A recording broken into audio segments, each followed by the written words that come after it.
본 방송에서 제공하는 투자 정보는 투자 판단에 대한 조언입니다.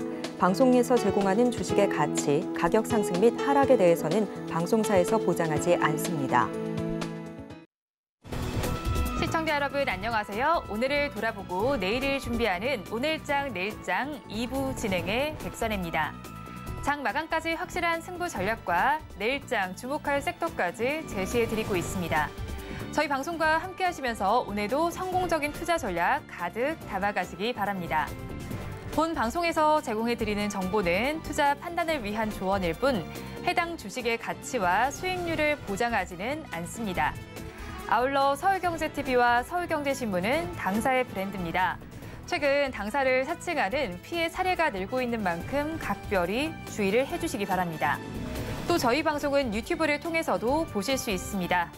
유튜브 검색창에 서울경제TV라고 검색하시면 저희 방송과 함께 하실 수 있으니까요.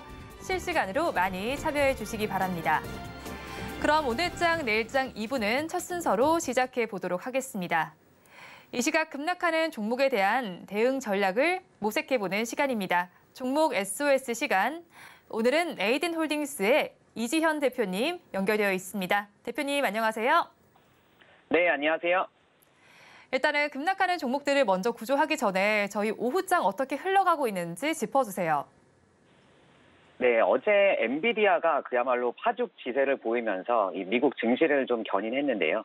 무려 24%나 급등하면서 나스닥에 좀 강한 상승을 견인했습니다. 이 AI 수익성을 좀 입증했다는 점이 주요했던 것 같고요. 1분기 실적도 좋았지만 2분기 매출 컨센서스를 이 시장 예상치를 훨씬 좀 뛰어넘는 수치를 제시했는데 이 시장 예상치가 이제 72억 달러였던 거에 비해서 이제 엔비디아 측 회사 측에서 110억 달러를 제시하면서 이 JP 모건 같은 경우에 목표 주가를 기존의 2배 정도 수준으로 이제 상향 제시를 했거든요. 500달러를 제시했는데 이제 시총이 한 1조 달러에 달하면서 전 세계 6위 기업으로 좀 우뚝 섰다라고 봐도 될 것 같고요. 엔비디아 효과로 이제 미국의 다른 좀 반도체나 다른 AI 관련주들까지 뭐 마이크로소프트나 알파벳, 뭐 특히 AMD나 뭐 마이크론 같은 종목들이 강세를 보이면서 필라델피아 반도체 지수가 작년 11월 이후로 최대폭으로 상승을 했어요. 무려 한 7%나 급등을 하면서 우리 증시에도 좀 우호적인 요인으로 작용을 하면서 관련한 종목들 특히 대표적으로 이수페타시스나 SK 하이닉스 같은 삼성전자도 좀 강세를 보이면서 우리 증시 전반적으로 좀 견고한 좀 받침 역할을 해주지 않았나 좀 보여지고요.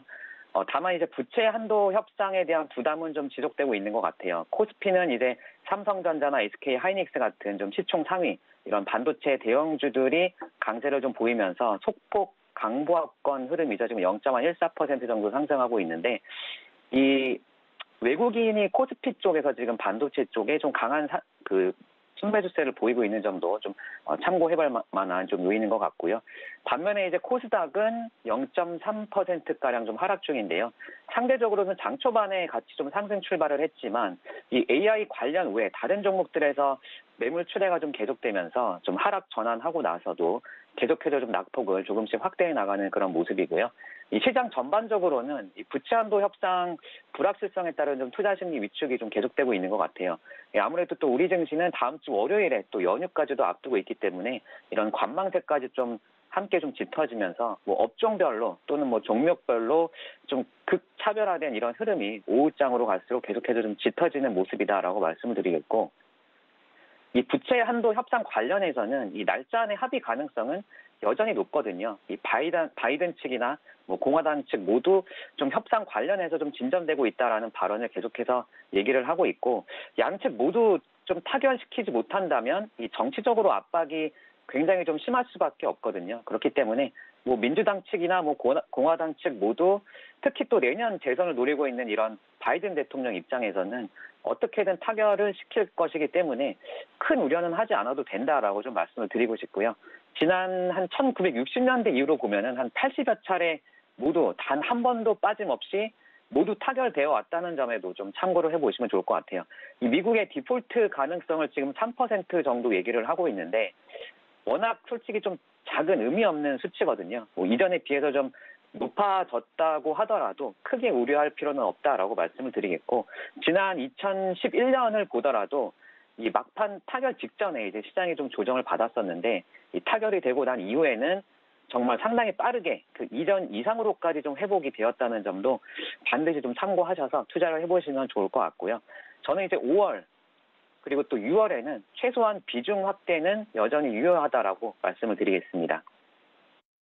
일단 우리 시장 지금 혼조세를 나타내고 있습니다. 부채 한도 협상 이슈의 경우에는 타결될 가능성이 점점 높아지고 있는 상황이고요.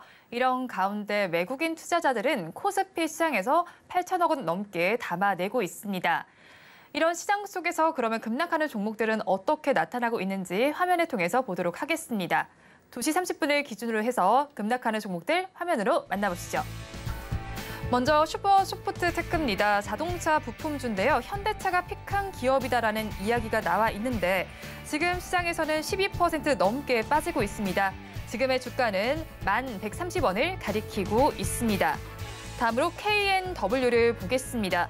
지금 시장에서 10%대 낙폭을 보여주고 있는데요. 어제 500억 규모의 제3자 배정 유상 증자를 결정했습니다. 11,910원 선을 가리키고 있습니다. 다음으로 애경케미칼을 보도록 하겠습니다. 애경케미칼은 어제 호재로 올랐는데 오늘은 차익 실현 매물이 나오고 있는 것으로 보이고 있습니다. 지금 장에서는 10% 넘게 빠지면서 18,690원 선을 가리키고 있습니다. 위직 스튜디오 이어서 보겠습니다. 콘텐츠 관련주인데요. 지난 24일에는 무상 증자에 따른 주식이 추가로 상장됐습니다. 6% 후반대의 낙폭을 보이면서 3,700원 선에 거래가 되고 있습니다. NC소프트까지 보겠습니다. 신작에 대한 실망감이 감돌면서 주가가 크게 빠지고 있습니다. 6% 넘는 하락률을 기록해주면서 지금 시장에서는 33만 2,500원 선을 가리키고 있습니다. 급락하는 종목들 저와 함께 화면을 통해서 보셨는데요. 이 종목들을 보유하고 계신 분들이거나 또 다른 종목에 대한 궁금증이 있다면 유튜브 댓글창에 남겨주시기 바랍니다. 그러면 저희는 첫 번째 종목부터 구조를 해보도록 하겠습니다. 애경케미칼을 구조를 해볼 텐데요. 어제 실리콘 응급제에 대한 난제를 해결했다라는 소식이 나오면서 주가가 반등을 하는가 싶더니 오늘 장에서는 다시 또 빠지고 있습니다. 이 대표님께서는 이 종목 어떻게 보고 계신가요? 네, 애경케미칼 같은 경우에는 전일에 이제 2차 전지 관련한 이슈들이 좀 몇 개 나와주면서 상당히 좀 강세를 보였었는데요. 지난 4월부터 보면 한 2달 동안 계속해서 좀 강한 흐름을 보이면서 저점 대비하면은 뭐 2배 이상까지도 상승을 한 구간이었거든요. 전일에 이제 18%가량 좀 급등한 후에 오늘은 좀 차익 매물이 좀 대량으로 좀 출회되는 모습을 좀 나타내고 있습니다. 이 애경케미칼이 어제 발표한 소식을 보면 고용량 실리콘계 은근용 바인더를 개발에 성공했다는 소식이 나와줬는데요. 회사 측이 밝힌 바로는 이 합성 수지 분야에서 이제 축적되었던 그동안의 이런 기술이나 노하우를 바탕으로 해서 이런 2차 전지 소재 연구 개발이나 상용화에 좀 집중을 하겠다. 앞으로는 이런 새로운 미래 성장 동력으로 2차 전지 소재를 비롯해서 좀 신규 사업으로 이런 좀 영역을 넓혀가겠다라고 얘기를 했거든요. 좀 사업 포트폴리오 재편에 이제 집중하겠다라는 말인데 특히 이런 2차 전지 소재 쪽 라인업을 좀 강화하겠다라고 좀 강조를 했었거든요. 특히 실리콘 응급용 이 바인더 같은 경우에는 기존의 이제 실리콘 응급제의 가장 큰 단점이 이 배터리 팽창으로 인한 위험성이었거든요. 그래서 이것을 좀 해결할 수 있는 기술로 이 실리콘 응급제의 부피가 좀 변하더라도 이런 배터리 사이클의 수명을 좀 늘릴 수 있는 것을 확인했다라고 밝힌 것이 어제 시장에서는 좀 긍정적으로 받아들여졌었고요. 전해진 바로는 이제 고용량 실리콘계 응급용 이 바인더 관련해서 이 애경케미칼 같은 경우에 국내외 특허 등록도 이제 마무리를 했고 국내외 특히 베트남이나 이런 중국 같은 해외 업체들과도 좀 이미 적용 테스트를 좀 진행 중인 것으로 그렇게 알려져 있습니다. 또 한 가지 이제 어제 들려왔던 소식이 우리 정부가 이제 2027년까지 2차 전지 이제 3천억 원 가량을 투입하겠다라고 얘기를 했는데요. 이 나트륨 배터리 관련해서 좀 개발을 하겠다라고 얘기를 했는데 나트륨 배터리 관련해서도 이제 애경케미칼이 관련주로 항상 좀 주목을 좀 많이 받아왔었기 때문에 어제 이렇게 좀 여러 가지 뉴스들이 함께 나와주면서 강하게 좀 상승을 했다라고 보면 될 것 같고요. 다만 이제 몇 가지 오늘 하락 요인을 보면 최근에 급등에 따른 차익 매물도 좀 강하게 출회되고 있다는 점도 당연히 좀 주요 포인트로 봐야 될 것 같은데 그동안 수급 주체로 보였던 이 기타 법인 쪽 물량이 좀 차익 매물이 출회되는 것이 주가에는 좀 부담이지 않을까 싶거든요. 지난 상승하던 한 2달 동안 기타 범위 좀 상당히 많은 물량들을 그동안 좀 순매수해 왔었는데 최근에는 좀 매물 출회가 좀 조금씩 좀 나타내는 모습이 관찰되고 있기 때문에 관련해서도 좀 포인트로 잘 짚어보셔야 될 것 같고요. 또 한 가지로 보면은 이제 미국의 부채 한도 협상도 좀 영향이 있을 것 같아요. 이 부채 한도 협상이 타결되더라도 이게 시장의 좀 변수가 될 수 있는 부분이 미국의 이제 재정 지출 축소를 합의를 하게 된다면 이 IRA 보조금 축소 여부가 또 중요할 것 같거든요. 이 바이든 대통령 민주당이죠. 미국 정부 쪽 입장에서는 이 조건 없는 부채 한도 상향이지만 이 내년에 이제 대선을 앞두고 있기 때문에 디폴트는 절대로 하지 않을 것이고 어떻게든 협상을 해야 되는 상황이거든요. 메카시의 공화당 쪽에서 이 하원의 다수당 입장에서는 부채 한도를 늘리는 대신에 이제 재정 지출 삭감을 계속해서 좀 요구하고 있는 분위기이기 때문에 만약에 이제 내년 정부 예산 규모를 만약에 지금 요구하는 대로 한 174조 원가량을 줄인다고 한다면 이 지금 인플레이션 감축법에 따른 보조금, 이 전기차 세액공제 같은 이런 것들도 포함이 되어 있기 때문에 그동안 좀 IRA 법안 수혜로 좀 예상이 되었던 이런 국내 2차 전지 관련주들, 국내 기업들에게도 일부 좀 악영향을 줄 수는 있을 것 같거든요. 다만 뭐 업계에서는 이런 IRA 법안 축소 가능성까지는 사실상 크게 보고 있지는 않지만 뭐 아무래도 이런 내년 재선을 노리는 바이든 대통령의 최대 치적으로서 좀 정치적인 공방이 좀 이 부채 한도 협상이 타결되기 전까지는 계속해서 좀 나올 수밖에 없을 것 같고요. 가능성은 적지만 그래도 이런 국내 2차 전지 섹터에 추가적인 타격을 줄 수 있다는 점도 부채 한도 협상에서 좀 반드시 좀 참고해 보셔야 될 부분이라고 이렇게 말씀드리겠습니다. 애경케미칼은 2차 전지와 관련한 긍정적인 소식이 나와 있는 가운데 수급에 대한 불안도 좀 있는 것 같고요. 부채 한도 협상도 바라보셔야 할 것 같은데요. 그렇다면 가지고 계신 분들께서는 어떤 대응 전략을 가져가야 할지 가격 전략까지 함께 말씀해 주세요. 네, 애경케미칼은 아쉽지만 도망가자라고 좀 말씀을 드리고 싶고요.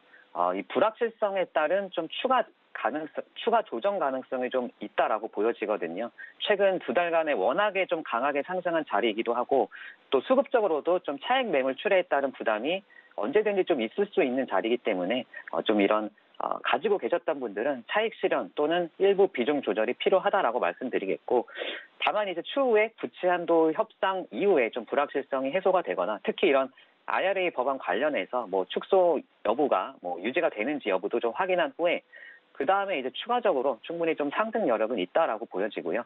2차 전지 소재 기업으로 이제 포트폴리오를 재편하게 된다면 이 첨가제 쪽, 특히 이런 실리콘 응급제 관련한 기업들은 향후의 성장성이 상당히 크다는 점은 좀 참고하시면 좋을 것 같아요. 차익 매물 소화를 확인하신 후에 또는 이제 21선 지지를 확인하신 후에 재접근 전략은 유효하다 이렇게 말씀을 드리겠고요. 가격 전략은 뭐 현재가 좀 많이 하락하고 있는데 현재가 부근에서 일부 매도를 좀 권고드리겠고 추후에 재접근하시게 된다면 18,000원에서 18,500원 사이 그리고 목표가는 22,000원, 손절가로는 16,500원 이렇게 제시드리겠습니다. 애경케미칼은 현재가에서 조금 정리를 해보시는 전략을 취해 주셨는데요. 가지고 계신 분들께는 도망가자라는 전략을 제시해 주셨고요. 가격 전략을 살펴보면 매수를 만약에 하신다면 18,500원 선에서 해보시고요. 그때 목표 주가는 22,000원, 손절 라인은 16,500원으로 말씀을 해주셨습니다. 다음 종목 이어서 구조를 해보도록 하겠습니다. 위지위액 스튜디오를 보겠습니다. 지난 24일에는 무상증자에 따라서 추가로 주식이 상장이 되기도 했는데 이런 상황에서 콘텐츠 생태계가 확장이 되고 또 적자폭이 감소된다라고 하면서 주목해보자라는 증권가의 리포트도 나와 있습니다. 이 종목은 대표님께서는 어떻게 바라보고 계신가요? 네, 위지윅 스튜디오 같은 경우에는 영화, 드라마, 엔터테인먼트, 뉴미디어, 공연, 영상 이렇게 뭐 종합 컨텐츠 전문 기업이라고 보시면 될 것 같은데요. 특히 컨텐츠 부분에서는 다양한 좀 여러 분야에서 좀 사업을 영위하고 있어서 한마디로 뭐 완성형의 위지윅 컨텐츠 그룹이다라고 보시면 될 것 같아요. 계속해서 이런 새로운 좀 성장 플랫폼에 대한 좀 투자를 확대해 나가고 있고 특히 메타버스 관련한 컨텐츠 제작 쪽으로도 이런 파이프라인 구축을 이어나가고 있다는 점도 참고해 보시면 좋을 것 같고요. 오늘은 이제 7% 가까이 급락 중인데요. 뭐 이유를 살펴보면 무상증자 추가 상장이 있었죠. 오늘 추가 상장이 이뤄지면서 발행 주식 수가 기존의 4,300만 주가량에서 오늘 이제 17,100만 주가량으로 증가했다는 점이 무상증자 물량이 좀 출회되는 것으로 보시면 될 것 같아요. 실적으로 보면은 1분기 매출액이 518억 원 정도로 이제 전년 동기 대비해서는 상승을 했고요. 다만 이제 영업이익은 이제 55억 원 적자를 기록했는데 적자폭은 감소했습니다. 뭐 다양한 좀 산업 분야에서 이런 뭐 인수도 하고 지분 투자도 하고 뭐 유증 참여나 사업 협력 같은 좀 전방위적으로 컨텐츠 생태계를 확대해 나가고 있고 여러 기업들 뭐 와이더 플래닛, 초코 엔터테인먼트, 셀바스 AI, 컴투퍼스 같은 많은 기업들하고 이런 컨텐츠나 뭐 AI, 빅데이터 같은 분야까지도 이런 사업 생태계를 좀 확장 진행 중이었다라는 점도 참고를 해보시면 좋을 것 같고요. 이 미디어 컨텐츠 생태계를 좀 계속해서 확장해 나가면서 뮤직그룹 전사적으로 볼 때는 외형 성장은 계속적으로 좀 이루어질 것으로 보고 있거든요. 다만 이제 오늘은 무상증자 물량들이 출회되면서 매물이 좀 강하게 나오고 있다. 이렇게 보시면 될 것 같습니다. 위즈윅 스튜디오 자체는 앞으로의 외형 성장이 좀 긍정적으로 바라보신다라고 말씀을 해주셨는데 그렇다면 이 시점에서 가지고 계신 분들께서는 어떻게 대응을 하면 좋을지 가격 전략까지 함께 말씀해 주세요. 네, 위즈윅 스튜디오 같은 경우에는 버티자라고 말씀을 드릴게요. 이 영업이익이 적자를 기록하긴 했지만 이 종속 회사들을 보면은 신규 컨텐츠 제작이 계속해서 좀 증가 추세를 유지하고 있거든요. 전사적으로 이런 뉴미디어 관련해서도 이 매출처를 좀 확대한 결과라고 볼 수 있겠고 이 영업 적자를 기록했지만 적자폭 감소는 긍정적이다. 물론 뭐 일부 컨텐츠 제작 일정 같은 이런 연기로 인한 비용 상승은 좀 있을 수 있겠지만 전사적으로 봤을 때 뭐 신규 사업 확장을 위한 이런 자원이 투입되었다는 점에서 우려보다는 그래도 기대감을 좀 가져볼 수 있을 것 같고요. 앞으로 이런 종합 미디어 컨텐츠 기업으로서의 생태계 확장을 계속해서 좀 이어나가면서 이와 관련해서 뭐 실적 증대나 이런 뭐 기업 가치 상승은 충분히 기대할 수 있다라고 좀 말씀을 드리겠습니다. 이 가격 전략을 말씀드리면 뭐 현재가 3,700원 부근 매수가 말씀드리겠고 목표가는 4,300원 그리고 손절가는 3,400원으로 말씀드리겠습니다. 위즈윅 스튜디오는 가지고 계신 분들께서는 좀 버텨보시고요. 가격 전략 살펴보면 현재가에도 매수가 유효합니다. 3,700원 정도의 매수를 해보시고요. 이때 목표 주가는 4,300원, 손절 라인은 3,400원으로 잡아주셨으니까 투자 의견에 참고를 해보시기 바랍니다. 마지막 종목까지 구조를 해보도록 하겠습니다. NC소프트를 구조를 해보겠습니다. 사실 요즘에 게임주들 실적이 희비가 엇갈린 상황 속에서 NC소프트는 린저시로 유명하잖아요. 그런데 신작이 출시가 됐는데 이게 뭐 전작과 비슷하다라는 느낌 때문인지 실망감이 더 감돌고 있는 상황인 것 같습니다. 이 종목 어떻게 보고 계신가요? 네, NC소프트 같은 경우에는 이제 기존에 아무래도 좀 실망감들이 많이 있었죠. 이런 좀 실망감들을 해결해 줄 수 있는 부분으로 이 신작 TL, 이 스론 앤 리버티를 좀 꼽아왔었는데요. 투자자들 입장에서는 그리고 게임 업계에서도 이런 신작에 대한 기대감이 좀 굉장히 컸었다라고 볼 수 있을 것 같아요. 그런데 이제 이번 주에 진행됐던 이 베타 테스트가 있었어요. 국내에서 약 한 1만 명 정도 유저를 대상으로 베타 테스트를 진행했는데 관련해서 좀 이런 부정적인 평가들이 나오면서 실망 매물이 좀 출회되고 있다라고 볼 수 있을 것 같아요.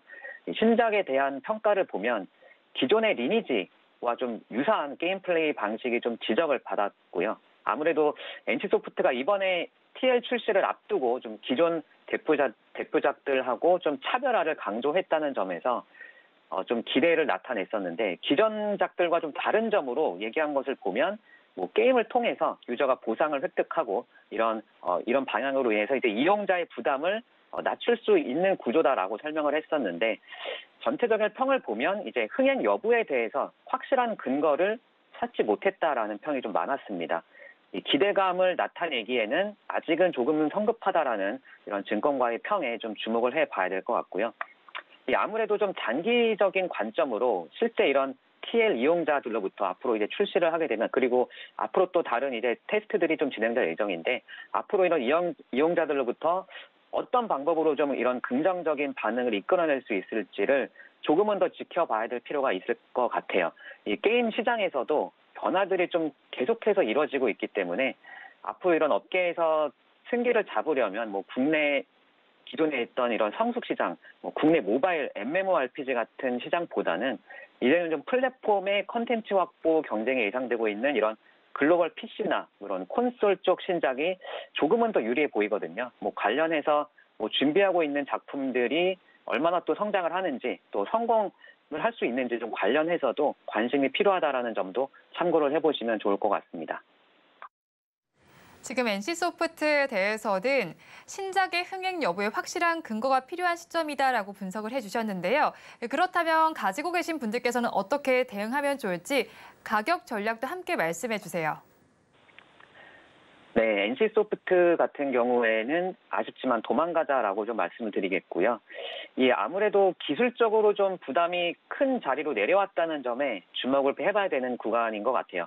36만 원, 38만 원대 박스권을 좀 하향 돌파를 하면서 그동안 기대감을 좀 가지고 기다렸던 이런 투자자들의 실망 매물이 좀 대거 출회된다라는 점에서 추가적인 하락까지도 어느 정도는 염두에 둬야 할 것 같고요. 추후에 이제 TL 관련해서 유저들의 좀 긍정적인 반응을 확인하기 전까지는 빠른 반등은 조금은 어렵지 않을까라고 보여지고요. 2분기에 이제 이번에 국내 테스트에 이어서 3분기에 이제 또 글로벌 테스트가 예정이 되어 있고 또 마케팅도 함께 진행될 예정인데요. 이번 이제 3분기 때 이런 테스트 결과를 확인한 후에 좀 주요 포인트로 삼으셔서 투자해 보시는 게 조금은 더 좋지 않을까라고 보고 있고요.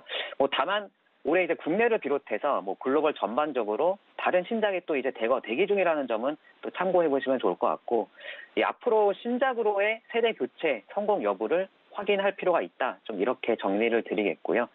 가격 전략을 말씀드리면 재접근하시게 될 경우에는 30만 원으로 매수가 드리겠고, 목표가로는 36만 원, 그리고 손절가는 27만 원으로 제시드리겠습니다. NC소프트는 일단 지금 도망가자라는 전략을 제시해 주셨습니다. 기술적으로 부담이 좀 있는 상황인데요. 가격 전략 살펴보시면 재접근을 하신다면 30만 원대에 매수를 해보시고요. 그때 목표 주가는 36만 원, 손절 라인은 27만 원으로 제시해 주셨습니다. 지금까지 에이든홀딩스의 이지현 대표님과 함께했습니다. 오늘 연결도 고맙습니다. 감사합니다.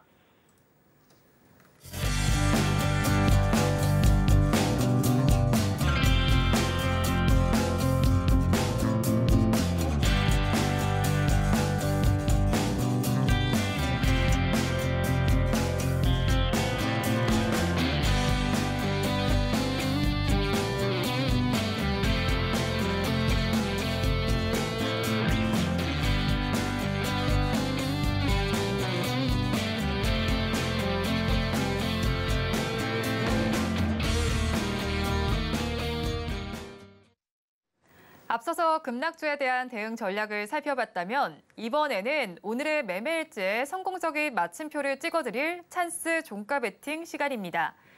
오늘은 영엘 리서치의 최진욱 팀장님과 함께합니다. 어서 오세요. 네, 반갑습니다. 일단 팀장님, 저희가 먼저 지난 시간에 공략했던 네네네. 공략주에 대해서 리뷰를 먼저 해봐야 할 것 같습니다. 5월 19일에 공략을 해주셨던 사막 콘덴서인데 지금 시장에서 보니까 1% 정도의 강세를 보여주고 있네요. 수익률도 1% 후반대 기록하고 네네네. 계시는데 이 종목 저희 어떻게 보면 될까요? 사실상 지금 자동차 부품 쪽이 좀 조정이 좀 나와주고 있거든요. 이제 그와 좀 여파가 좀 더불어서 좀 나와주는 것으로 보여지는데 상대적으로 좀 매물 자체가 그렇게 좀 크게 출회하는 모습은 전혀 없습니다. 그 말은 지금 구간이 지금 투자 시장에서 볼 땐 좀 저가권이라고 좀 인식이 강하게 좀 들어와 줄 수가 있는 구간이라고 지금 생각이 들고, 지금 12개월 선행 PER 수치만 봐도 지금 업종 밸류 대비하면 조금 고평가로 인식은 받을 수는 있습니다. 다만 지금 구간에서는 좀 고평가라고 좀 인식을 하기보다는 밸류가 또다시 좀 재평가가 될 가능성이 좀 큰 구간이거든요. 그런 구간으로 지금 현재로서는 아마 지금도 계속 매수 관점을 잡고 홀딩을 이어가고 계실 텐데, 여전히 저 같은 경우는 계속적으로 목표가까지는 충분하게 좀 끌고 가셔도 분명히 좀 좋은 결과 있을 거라고 보고 있습니다. 네, 사막 콘덴서는 지금 목표하신 가격까지 끌고 가셔도 충분히 좋을 것이다라고 평가를 해주셨습니다. 그러면 오늘도 저희가 공략주를 가지고 오셨잖아요. 네네네. 장마감 얼마 남지 않았는데 그러면 오늘의 공략주에 대한 키워드 힌트부터 먼저 보도록 하겠습니다. 자막을 통해서 힌트가 나가고 있는데요.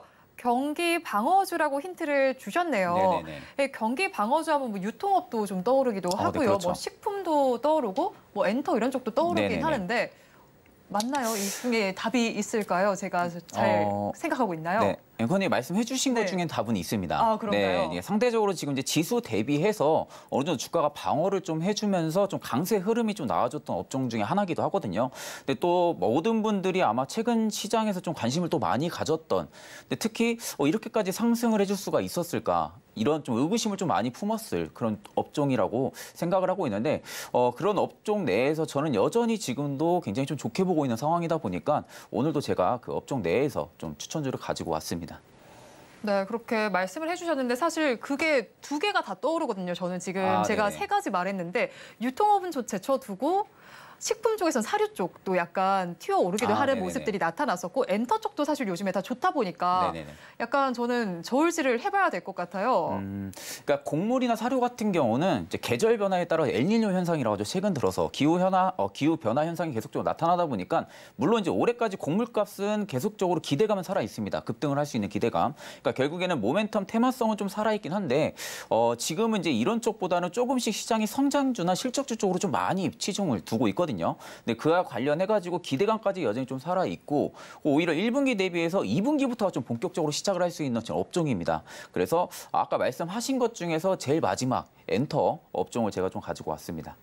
엔터테인먼트도 사실은 이번에 좋았던 이거 실적 네네네. 때문이었잖아요. 네네. 이 엔터사들의 실적은 일단 어떻게 보셨어요? 엔터사들의 실적 같은 경우는 굉장히 긍정적으로 저는 좀 바라보고 있거든요. 근데 이게 굉장히 좀 시장에서 좀 많은 관심을 받고 주가가 지금 그렇게 펌핑이 나왔던 부분들은 보통 아티스트들이 1분기 때는 좀 휴식기에 많이 들어갑니다. 네. 그러니까 해가 바뀌는 1분기 때는 좀 휴식기에 들어가면서 그러면 이제 엔터가 영업이익을 낼 수 있는 부분들은 음반 판매라든지 아니면 굿즈 사업이라든지 이런 부분들을 통해서 이익을 낼 수가 있는데 오히려 전분기 대비해서 이익치가 큰 폭으로 상회를 했거든요. 그러니까 지금 공연이나 월드 투어 부분들의 일정이 많이 없는데도 불구하고 이 정도의 매출을 낸다는 것은 본격적으로 2분기부터가 이제 월드 투어가 진행이 됩니다.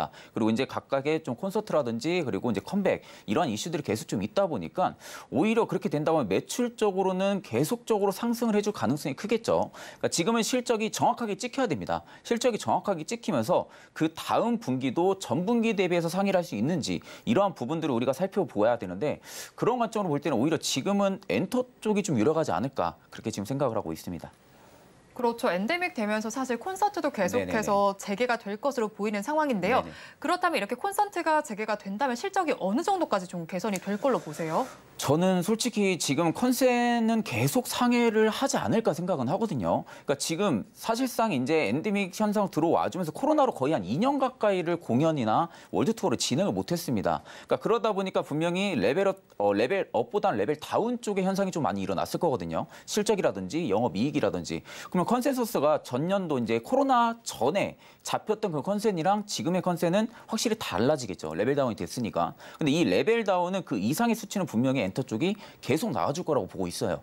그러면 이제 추후에 올해 이제 한 3분기, 4분기까지는 기점으로 계속 성장주 밸류로 부각을 받을 가능성은 크지만 이제 내년 들어서가 컨센이 이제 레벨업이 굉장히 좀 강하게 좀 나와줄 수가 있습니다. 그럴 경우는 이제 실적치를 하회를 하는 이런 좀 실적이 또 나와줄 수도 있거든요. 다만 이제 기업 밸류 대비해서 볼 때는 실적도 잘 나오는 거지만 시장에서는 오히려 우려감이 좀 이제 조성이 될 수가 있습니다. 다만 지금 이제 2분기, 3분기, 4분기 올해 하반기까지는 꾸준하게 저는 좀 매수를 좀 추천을 해드리는 업종 중에 하나라고 지금은 생각하고 있습니다.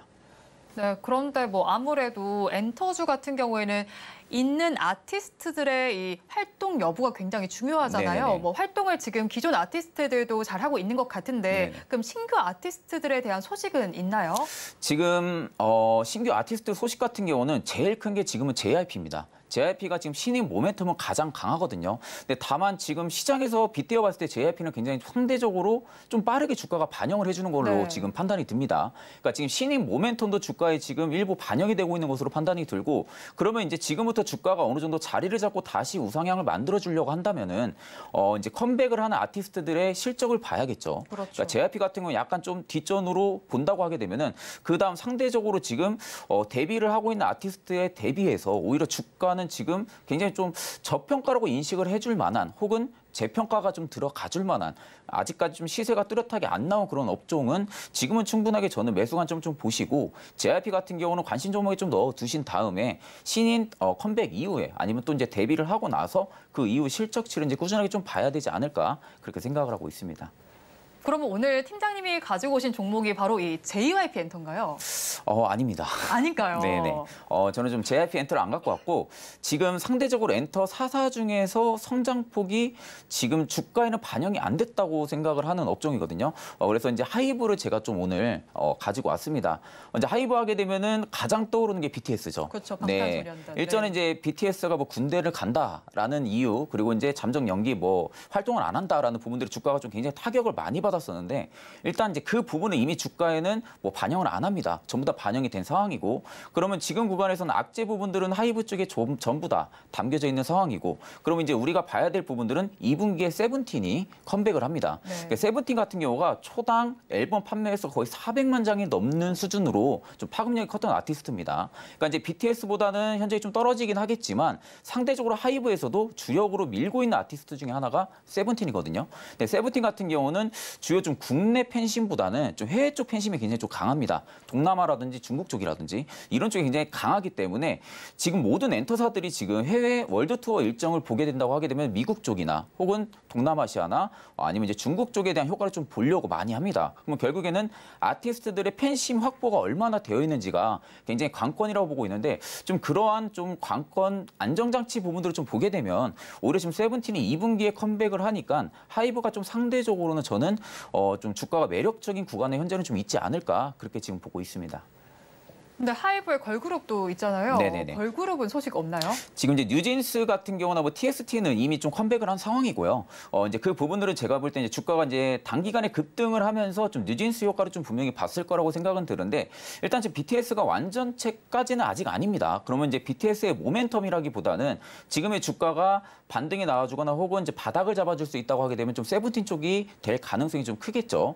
그러니까 지금 원래는 기존 아티스트 IP가 한 7개 정도밖에 안 됐습니다. 하이브가. 네. 그런데 이제 올해 3개의 신인 데뷔 모멘텀이 지금 존재를 하고 있는 상황입니다. 그렇게 되면은 기존의 지금 지적 재산권이나 고유 IP를 가지고 있는 게 좀 10개가 되는 거거든요. 네. 그렇게 되면 하이브 같은 경우는 실적도 이미 컨센을 상회를 한 상황이고 그리고 양적 부분들은 분명히 성장을 해준 부분들. 그러면 그렇게 되면은 외형 성장 부분들을 우리가 봐야 됩니다.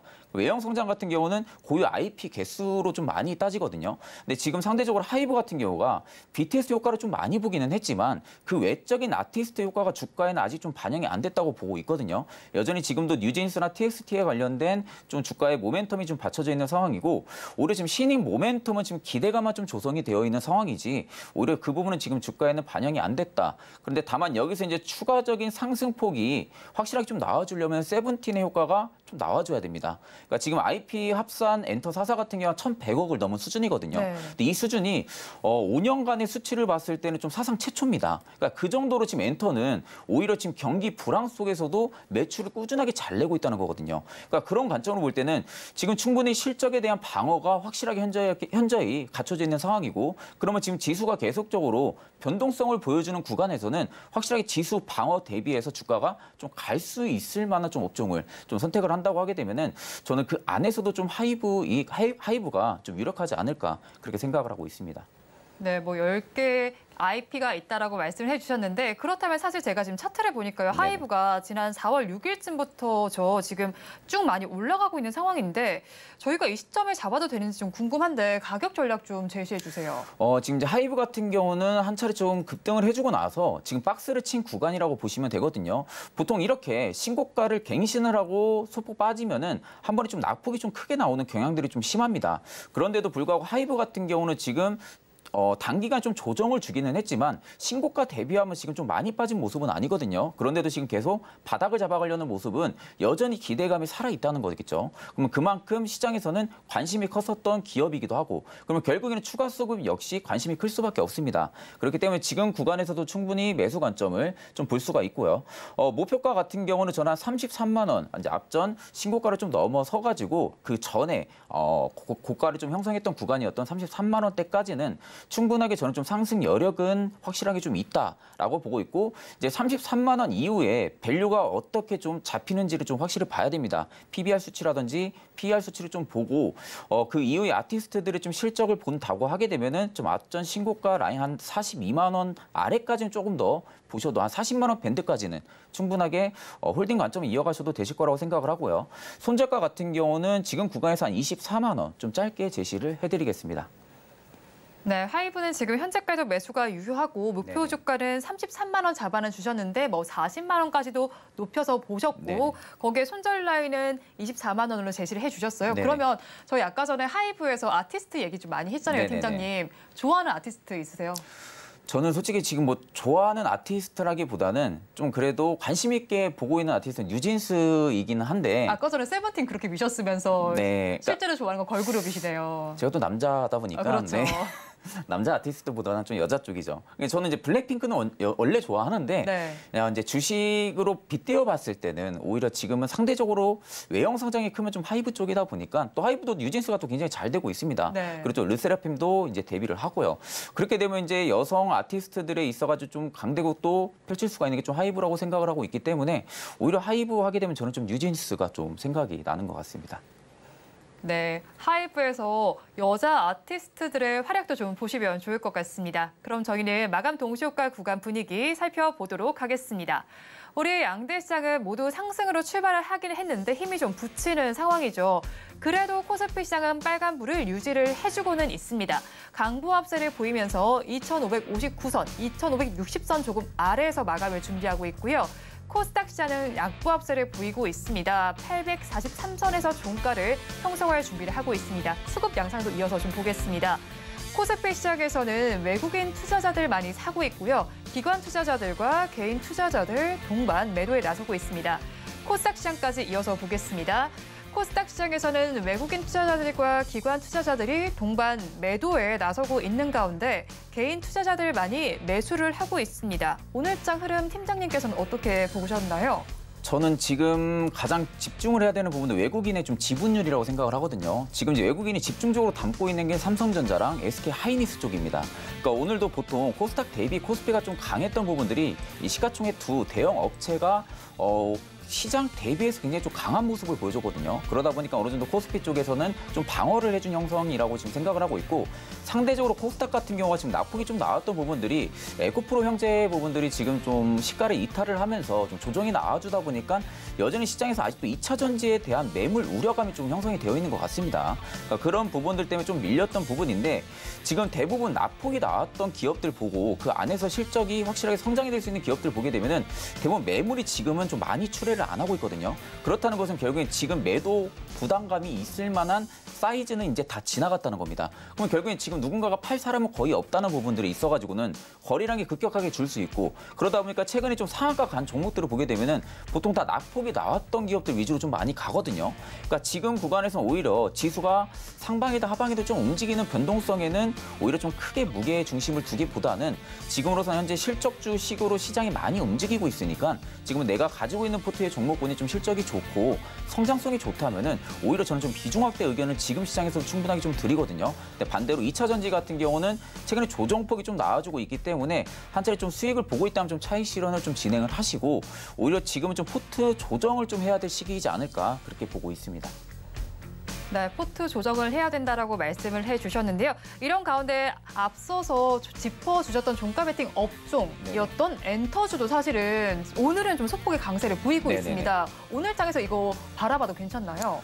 저는 엔터는 무조건 저는 더 간다고 봅니다. 하이브뿐만이 아니라 나머지도 다 저는 가나요? 엔터 4사 중에서 상대적으로 SM이 지금 주가는 펌핑이 안 나오고 있거든요. 그러니까 지금 4사 중에서는 SM이 밸류가 그만큼 가치성을 못 받고 있는 겁니다. 그런데 이제 JYP나 YG나 하이브 같은 경우는 지금 올해 하반기에 모멘텀이 굉장히 좀 강하기 때문에 그런 관점 본다고 하게 되면 엔터는 지금 충분히 담으셔도 된다고 생각을 합니다. 그런데 요즘에 또 시장을 바라보면 미국 시장과 지수가 커플링이 되지는 않지만 네네네. 종목은 커플링이 되는 느낌이 들어요. 네네네. 엔비디아 관련주들도 오늘 좀 오름세가 나타났는데 네네. 반도체 말고도 AI 쪽도 있잖아요. 네네. 이쪽은 어떻게 보세요? 사실상 이제 AI가 좀 이야기는 좀 많이 나오는데 상대적으로 지금 밸류를 측정하기에는 저는 좀 애매하다고 생각을 하고 있거든요. 지금 뭐 기업이 실적을 잘 낸다고 보기도 좀 애매하고요. 그렇다고 지금 GPT 이제 챗봇 같은 경우가 지금 100% 정확성을 보여주는 부분들도 아니고 AI는 그냥 우리가 접근했을 때는 지금 좀 개발 단계라고 보는 게 맞다고 생각을 합니다. 지금 이제 각 대기업에서 이제 M&A 추진이라든지 대규모 좀 투자를 한다든지 이런 부분들만 우리가 보게 되고 그 이후에 이제 개발이 돼서 양산이 되고 그 다음 실적이 찍히는 구간까지는 우리가 좀 와야 되는 그러한 좀 관점이라고 좀 보고 있기 때문에 상대적 AI 반도체보다는 지금으로서는 그냥 이제 비메모리나 좀 메모리 반도체 쪽이 조금 더 강세 흐름은 나와줄 가능성이 좀 크다. 다만 지금 이제 AI 반도체가 좀 강했던 부분들은 엔비디아 효과가 좀 강했습니다. 네. 엔비디아 효과가 좀 강하다 보니까 한미 반도체도 오늘 좀 강세 흐름을 보여줬고요. 네, 사실상 이 부분은 지금은 재료 연계성이라고 좀 봐야 될 가능성이 큽니다. 엔비디아가 실적이 잘 나온 부분들이지 우리 국내 기업의 실적이 잘 나온 부분들은 아니거든요. 그렇죠. 네, 그러면 상대적으로 테마성으로 움직여줄 가능성이 크다는 겁니다. 그러면은 실적 밸류 대비해서는 오히려 지금은 AI 반도체 쪽보다는 메모리나 비메모리 쪽을 좀 바라보시는 게 좀 맞다고 생각을 하고 있습니다.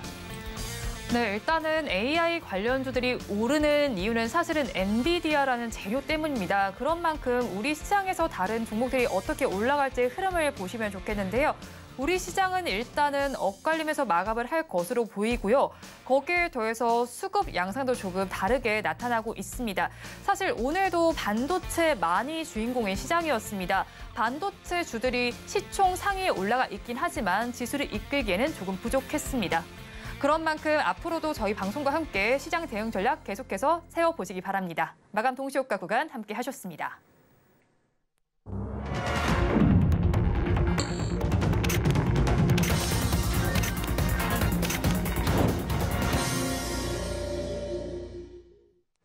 우리 시장 오늘 소폭의 강세로 출발했는데 마감까지 이끌어가는 양상이 조금 아쉬웠습니다. 일단 오늘 우리 시장은 마감했지만 내일장에 대한 전략을 저희는 또 세워봐야겠죠.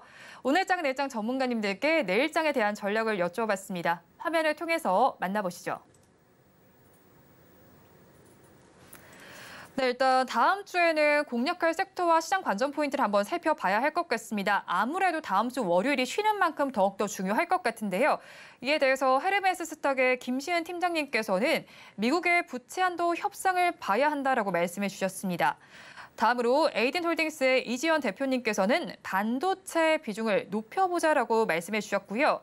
마지막으로 인사이트K의 배종찬 소장님께서는 이제는 광물주의 시대가 열린다. 광물의 확보가 대박이라고 제시를 해주셨는데요. 이에 대해서 팀장님 의견 어떠신가요? 저도 이제 세 가지 나온 부분들에 있어서는 전부 다 공감은 하고 있고요. 네. 다만 이제 부채 한도 협상 같은 부분들은 저 같은 경우는 지금 디폴트가 날 가능성 거의 없다고 보고 있거든요. 그러니까 지금 민주당과 공화당이 지금 좀 대선 기간에 좀 들어가다 그렇죠. 보니까 정치적인 이슈가 정치적인 이슈가 지금 좀 겹쳐가지고 사실상 잘 완만하게 협의하에 나올 가능성이 저는 크다고 보고 있거든요.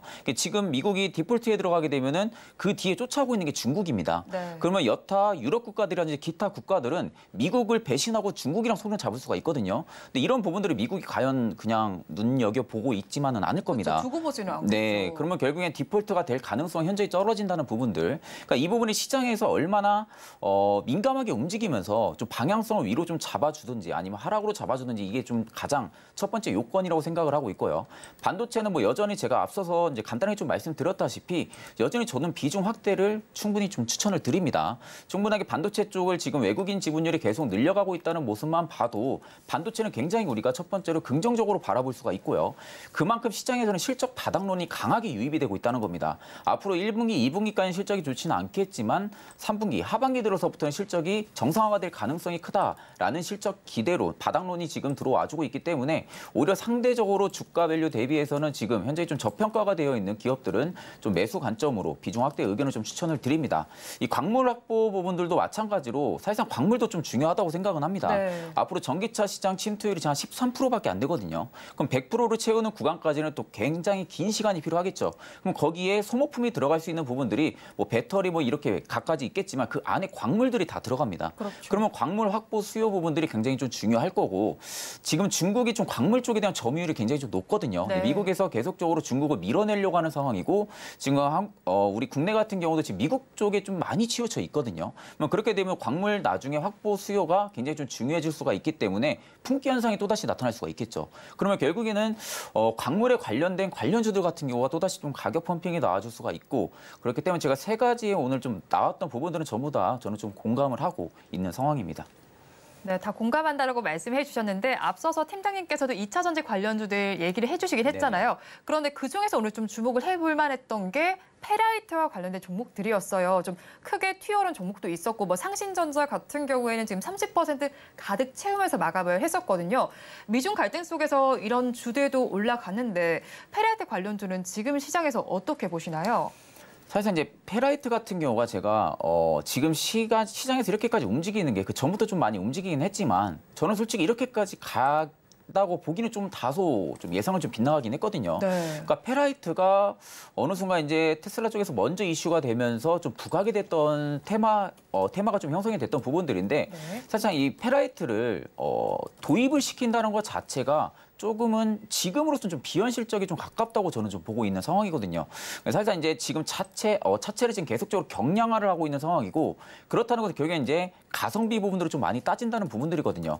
그런데 이 페라이트가 앞서서 이 광물 부분들에 비해 가지고 오히려 얼마나 좀 성능을 발휘해 줄지가 좀 미지수라고 보고 있는 상황입니다. 그러니까 지금 실적 부분들은 턴어라운드가 되고 있는 좀 페라이트 관련주도 좀 있긴 하지만 이 턴어라운드 이후에 좀 실적에 성장을 해주는 게 가장 좀 키포인트거든요. 그런데 이 부분들이 다른 여타 원자재들에 대비해서 오히려 지금 광물 쪽에서 페라이트 쪽이 좀 주도 섹터가 될 수가 있을지가 좀 관건인데 저는 아직까지는 페라이트는 조금 지켜봐야 된다고 생각은 하고 있습니다. 물론 지금은 기보유자의 영역입니다. 지금 신규 매수자가 좀 접근하기에는 다소 좀 리스크가 있다고 생각을 하고 있고요. 지금은 앞서서 급등했던 부분들이 좀 주가가 조정이 나와줬으니까 네. 좀 기술적 반등 요지 부분도 분명히 좀 클 거다라고 지금 보고 있기 때문에 오히려 지금은 좀 기보유자의 좀 영역이지 신규 매수자의 좀 영역은 좀 아니지 않을까 그렇게 생각을 하고 있습니다. 네, 가지고 계신 분들께서 바라보라라고 말씀해 주셨는데요. 네네. 또 오늘도 시장에서 바라보면 반도체주에 많이 관심이 쏠리긴 했지만 제약 바이오주들도 이슈가 나와 있는 종목들이 네네. 있으면서 오름세들이 좀 관찰이 되더라고요. 뭐 셀트리온 그룹주도 3사가 모두 오름세를 보였고 그거 같은 경우에는 지금 스텔라라 바이오시밀러가 유럽 허가 신청이 완료됐다는 소식이 들어와 있었고요. 또 HLB 같은 경우에는 자회사인 엘레바가 리보세라닙에 대해서 미국에서 처음으로 판매 면허를 취득했다는 소식이 또 나와 있었습니다. 거기에 삼성제약은 알츠하이머 치료제 기술 확보를 했다는 소식도 나와 있는데요.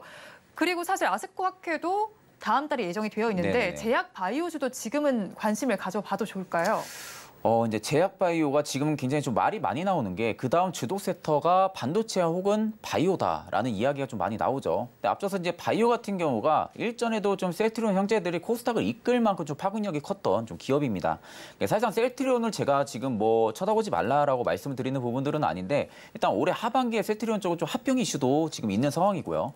유플라이마 좀 미국의 FDA 임상 부분 허가 부분들까지 지금 재료가 있다 보니까 오히려 파이프라인은 확실하게 지금 갖춰져 있는 상황인데 이 부분들이 매출적으로 우리가 접근을 했을 때는 상대적으로 저는 좀 셀트리온 쪽은 바이오 쪽에서는 좀 네. 긍정적으로는 바라보고 있거든요. 이미 램시마 에스치가 유럽에서는 좀 성공을 했던 상황이고 미국 쪽에서도 성공을 해줄 가능성이 크기 때문에 매출은 계속 성장을 해주겠지만 지금 시장에서 주가에 반영이 되고 있는 모습은 제가 보기엔 좀 실적 성장에 있어서 주가가 좀 반영을 해주려는 지금 움직임보다는 앞으로 좀 파이프라인, 신약 개발 부분들에 좀 치중이 많이 치우쳐져 있는 걸로 보여지거든요. 그러니까 셀트리온이 지금 실적은 계속 잘 낼 거다라는 부분들은 시장에서는 이미 좀 형성이 됐다라고 지금 보고 있기 때문에 정말 어닝 서프라이즈가 좀 크게 나오지 않는 이상은 실적으로 움직이는 다소 좀 리스크가 있다라고 지금 보고 있고 다만 이제 바이오 전체적인 기업들을 보게 되면은 상대적으로 개별 이슈에 좀 많이 움직입니다. 뭐 FDA 임상이라든지 뭐 승인 허가라든지 이런 부분들에 좀 재료 이슈가 좀 많기 때문에 상대로 지금 이제 중소형주들은 조금은 조심을 해야 되겠죠.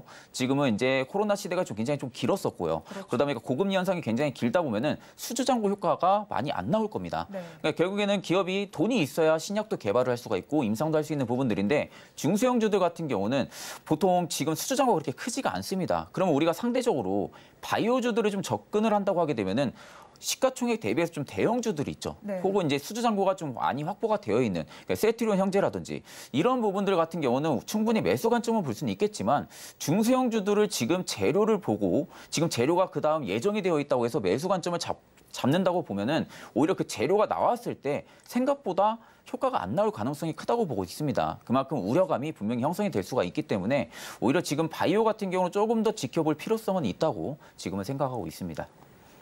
지금 시장에서 바이오 같은 경우는 개별 이슈가 나오기는 하지만 그래도 조금 더 지켜보라라고 의견 제시해 주셨습니다. 지금까지 영앤 리서치 최진욱 팀장님과 오늘 말씀 나눠봤습니다. 오늘도 고맙습니다. 네, 감사합니다. 오늘장 내일장 2부도 마칠 시간이 됐습니다. 본 방송에서 제공해드리는 정보는 투자 판단을 위한 조언일 뿐 해당 주식의 가치와 수익률을 보장하지는 않습니다. 아울러 서울경제TV와 서울경제신문은 당사의 브랜드입니다. 최근 당사를 사칭하는 피해 사례가 늘고 있는 만큼 각별히 주의를 해주시기 바랍니다. 연휴 잘 보내시고요. 저희는 다음 주 이 시간에 다시 찾아뵙도록 하겠습니다. 함께해 주신 여러분 고맙습니다.